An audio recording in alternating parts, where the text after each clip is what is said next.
going to do a behind the scenes just to make sure we're being honest about how good it is.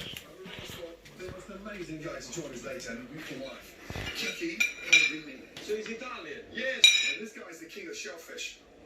The plan is to find enough clams so we can cook up a lunch by the beach with our guests. What's up? Out of 10? So clams, they don't look like failure. It's all the gear now idea. No. Good.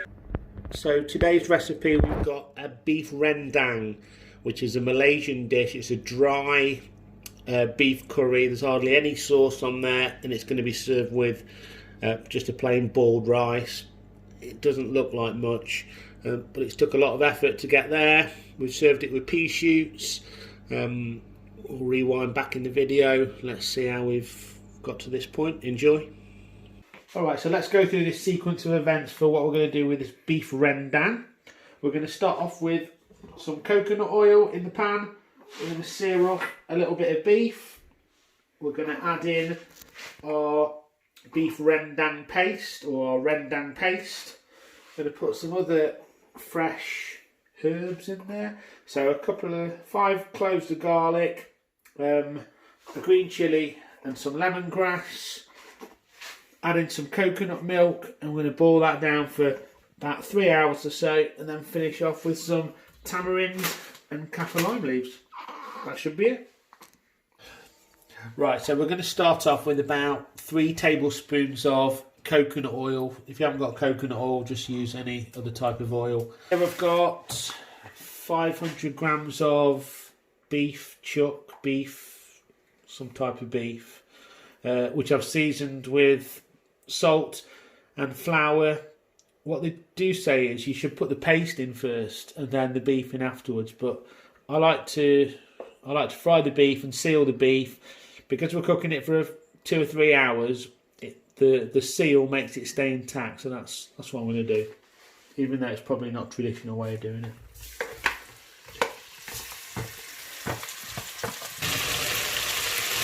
Okay, as you can see, there's a lot of steam and water coming off that beef, which is good. And we'll start to get a little bit of seal on. I'm going to bring in my rendang paste, which I made earlier. You can get the tin stuff if you want. We need about a 1 to 10 ratio of meat versus paste. So I've got 500 grams there. I should have 50 grams of paste, but I've got 150 because I'm crazy like that. We're going to fry that paste off just like we're doing like a Thai yellow curry or a green curry. What we're going to do, fry the paste off, add the coconut milk in, and do it as I say, you traditionally would do a Thai curry, but we're going to make this a dry curry. We're going to get out all the liquid.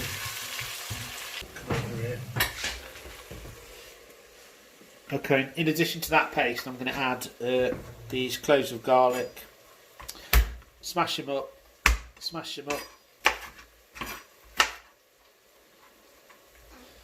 Green chilli with seeds as well. That's fine. Lemongrass.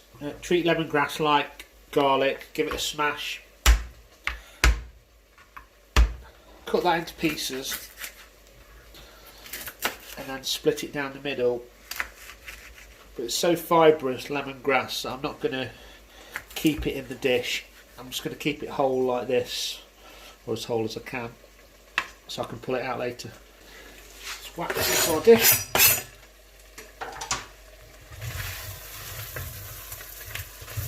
Right, the beef's absorbing the paste. That's lovely. It's just starting to kind of burn on the bottom.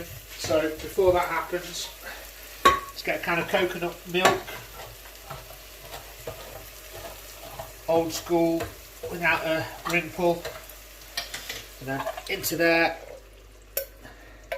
and kind of deglaze the bottom of the pan as best as you can. Also going to go in with a can of boiling water. So this is going to go for probably about 3 hours. All this liquid is going to come out of there, and we're going to end up with the dry curry. It's going to be just pure dry beef. So we'll leave that for now. We'll come back in a second. This has been going about half an hour. You've got to keep stirring every 20 minutes, half an hour. You can see it's getting darker and thicker. Okay, we're about an hour into this now. It's been cooking on a level 6, which is a medium heat. As you can see, it's really dark and the liquids start to disappear. But it's also starting to possibly burn, so I'm just going to turn the temperature down just one notch. It's a happy medium of trying to get rid of the liquid but also keeping the beef intact as well, so just keep stirring it.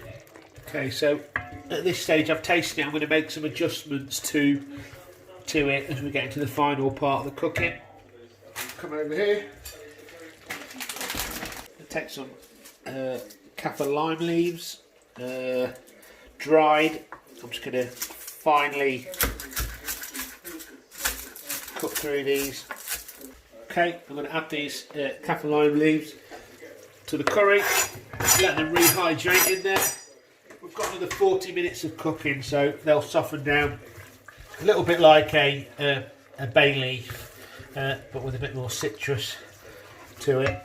I'm also going to put a piece of ginger in as well. Let's just take off some of that outer rind, just roughly, just so it absorbs into the curry. I'm going to take it out at the end anyway. Also going in with a healthy dose of brown sugar. We'll go in with one.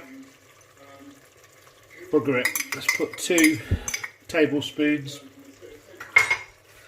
This curry's all about caramelisation, so that'll really help the curry get all sticky and nice at the end. So I think we're probably looking at that.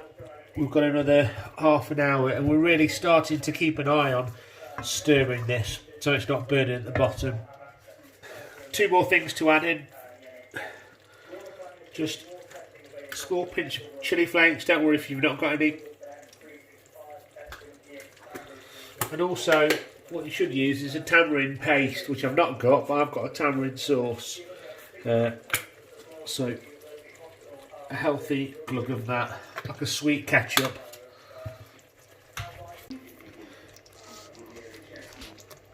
I'll just check on our sous chef. Hi Wilfie, would you like plain boiled rice, or plain white boiled rice, or would you like yellow rice? Not bothered? Okay, no problem. Okay, we're in the final part of the cook process now, and we're in that dangerous part where we're trying to get rid of the liquid, trying to not make it burn at the bottom, keeping the beef intact. It's a bit of a juggling act, to be honest. This isn't a boil and forget curry. You've really got to concentrate in the last bit of the cooking process. So I'm at a medium high, just moving that around the pan, just trying to get this liquid out. At this stage I'm going to start fishing out those bits that I wanted to fish out in the first place. So the lemongrass, the piece of ginger, basically anything that's not meat. Okay, so this beef's been cooked down as far as I dare now. I'm just going to, if there's any oil coming out there, which there is, some excess oil, what I'm going to do is just get some clean kitchen roll and dab without trying to get rid of all that remaining sauce, and just dab that excess oil out. So we've got a lovely caramelised dry curry there. Remember what we started off with. All the beef parts are still intact. There's still some bite to them. They've not kind of got into a pulled beef state. Let's plate up and see what it looks like. Beef rendang, which is a Malaysian dish. It's a dry beef curry. There's hardly any sauce on there, and it's going to be served with just a plain boiled rice. It doesn't look like much, but it's took a lot of effort to get there. We've served it with pea shoots. Enjoy.